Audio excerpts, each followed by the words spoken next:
మాట్లాడి ఇక్కడితో దులుపుకొని వెళ్ళిపోయే ఉద్దేశంతో నేను రాలేదు. మీరు అనుకున్నది సామరస్యంగా సాధించగలిగినప్పుడు ప్రభుత్వం మనని గుర్తించి మన అవసరాలు ఏవైతే ఉన్నాయో వాటిని సామరస్యంగా మనకు కావాల్సినవన్నీ ఏర్పాటు చేస్తే సరే. లేకపోతే మనందరి కోసం నేను ఒక ప్రత్యేకమైన శిబిరం ఏర్పాటు చేయదలుచుకున్నాను. ఈ కష్టాలన్నింటినీ తీసుకొని వెళ్ళి విడివిడిగా ఒక్కొక్క అంగన్వాడీ హౌస్ ఏదైతే ఉందో వాళ్ళ తరపున విడివిడిగా ఎవరు వాళ్ళకి కూడా ఉన్న సమస్యల్ని కూడా లిస్ట్ అవుట్ చేసుకొని వాటి తరపున కూడా మనం పోరాడడానికి కావాల్సినటువంటివి ఏర్పాటు చేయడానికి ఎలాంటి మెజర్స్ కావాలనేటువంటివి అసలు మనకంటూ చట్టం ఉంది, అది కూడా గమనించమని నేను చెప్తున్నాను. మనం ఏం చట్టం లేకుండా ఊరికినే పని చేయట్లేదండి, మనకంటూ చట్టం ఉంది.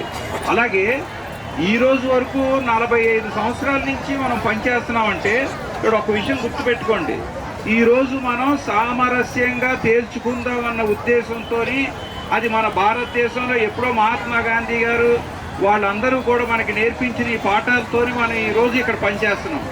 ఇలా కాని పక్షంలో ఈ 15 రోజులు కాకపోతే మనకు ఓపిక ఉంటే మరో 15 రోజులు చేస్తాం తప్ప ఆ తర్వాత ఈ రకంగా టెంటలు వేసి కూర్చొని పోరాడం, కోర్టుని లైన్లోకి తెస్తాం, మెడలు వంచి వీళ్ళందరినీ కోర్టుకి తీసుకెళ్తాం. ప్రభుత్వం అయినా సరే కోర్టు కిందే ఉండాలి, ప్రభుత్వం కూడా కోర్టు మాట వినాలి. అలాగే తప్పుడు చట్టాలు ఏవైతే ఉన్నాయో కోర్టుల ద్వారా చట్టాలని తీయించివేసిన రోజులు ఉన్నాయి. అందువలన ప్రభుత్వం అయినంత మాత్రాన చట్టాలకి కోర్టులకి అతీతం కాదు. కాబట్టి ఈరోజు ఏదైతే మీరు అడుగుతున్నారో అవన్నీ మీరు ఒక విధంగా చెప్పాలంటే చట్ట ప్రకారం, అలాగే అంతర్జాతీయ ఇంటర్నేషనల్ లేబర్ ఆర్గనైజేషన్ ఏదైతే చెప్తుందో వాటి ప్రకారం, అలాగే అంతర్జాతీయంగా మన కోసం ఏవేవైతే కొన్ని ఉన్నాయో ఆ కోవెనెంట్స్ ఏవైతే ఉన్నాయో వాటికి ఏవైతే మనం భారతదేశం తరఫున సంతకాలు పెట్టామో వాటిని అన్నిటినీ వైలేట్ చేస్తున్నాయండి. అందువల్ల ఈరోజు మనం అడుగుతున్నవన్నీ కూడా యాక్చువల్గా మనకి రావాల్సిన వాటిలో సగం కూడా మనం అడగట్లేదు. అదొక్కటి మీరు గమనించండి. నిజంగా మనకి రావాల్సిన వాటిలో సగం కూడా రావటం లేదు. ఇందులో ఒక ముఖ్యమైన విషయం గమనించండి, మీరు అందరూ ఖచ్చితంగా ప్రభుత్వ ఉద్యోగులే. వాళ్ళు అవునన్నా కాదన్నా మీరు ప్రభుత్వ ఉద్యోగులే. అయితే ప్రభుత్వ ఉద్యోగులు అని మీకు ఒక టైటిల్ ఇవ్వడానికి ప్రభుత్వం మీకు ఇవ్వాల్సిన డబ్బులు ఎగ్గొట్టడం కోసం మాత్రమే ఈ రకరకాలైనటువంటి సెట్టింగులు చేసి రకరకాలైనటువంటి కేటగిరీస్ కింద మిమ్మల్ని చెప్తుంది తప్ప ఈ మీరు ఏ టైప్ ఆఫ్ వర్కర్స్ అనేటువంటిది ప్రభుత్వం ఏం చెప్తుందో అది కూడా పచ్చి అబద్ధం.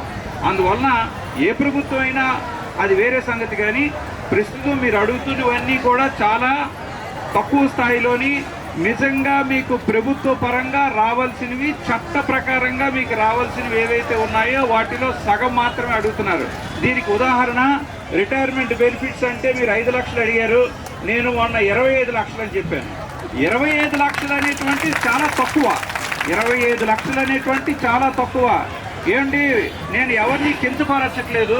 ఒక్క విషయం మీరు మనస్ఫూర్తిగా మాట్లాడుకుందాం, ఎవరిని కించపరచట్లేదు. ఒక టీచర్ ఉన్నారు, టీచర్ స్కూల్కి వెళ్తే ఒక పిల్లవాడు ఒక శిశువు పోసుకుంటే వాడి ప్యాంటు వాడి చెడ్డి మారుస్తారా? వాళ్ళు కనీసం పట్టించుకుంటారా? ఆ పక్కన కూర్చోబెడతారు, వాడు అలాగే ఓ మూలను కూర్చోవాలి, వాళ్ళ తల్లిదండ్రులకి కబురు పెట్టాలి. అదే ఈరోజు మీరు చేస్తున్న పని ఏమిటి? సో అసలు ఒక టీచర్కి 1,00,000 రూపాయలు చిల్లర జీతం ఇస్తున్నారు, సెలవులు ఇస్తున్నారు, వాళ్ళకి కొన్ని వందల రకాల బెనిఫిట్స్ ఇస్తున్నారు. అలాగే వాళ్ళకి రిటైర్మెంట్ అయ్యేటప్పుడు సుమారు 60-70 లక్షల రూపాయలు వస్తున్నాయి. ఏమండి వీళ్ళంతా ఎందుకండి? మన విశాఖపట్నం పోర్ట్ ట్రస్ట్ చెందిన వాళ్ళు ఎవరైనా ఉన్నారా? పోర్ట్ ట్రస్ట్లో ఎవరో ఒకరు పనిచేసే వాళ్ళు మనకు తెలిసిన వాళ్ళు చాలామంది ఉంటారు. వాళ్ళకి ఒక రోజు కూలి 2,000, ఒక రోజు కూలి 2,000 అంటే వాళ్ళకి అదర్ బెనిఫిట్స్ కాకుండా వాళ్ళకి నెలకే 60-70 వేల రూపాయలు కూలి ఇస్తున్నారు. వాళ్ళని హమాలీలు అంటారు. హమాలీలు అంటే కూలీలు. ఏమంటే అంతకంటే మనం తక్కువైపోయామా? తెల్లవారి లేచిన దగ్గర నుంచి మీరు సెంటర్కి వచ్చిన దగ్గర నుంచి ఈ పని చేస్తాము, ఈ పని చెయ్యం, ఇది మాది కాదు అనేటువంటి పరిస్థితి మనకు ఉందా? ఏ పని చెప్పితే అది, ఏది మన నెత్తి మీద రుద్దితే ఆ పనులన్నీ చేస్తున్నాం. ఏ రోజు ఈ పని మాది కాదు అన్న రోజులు లేవు.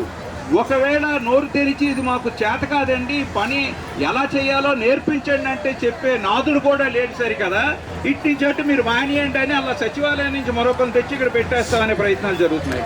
అంటే ఇవన్నీ కూడా మన మీద క్రూరత్వం, మనల్ని తక్కువగా చూడటం.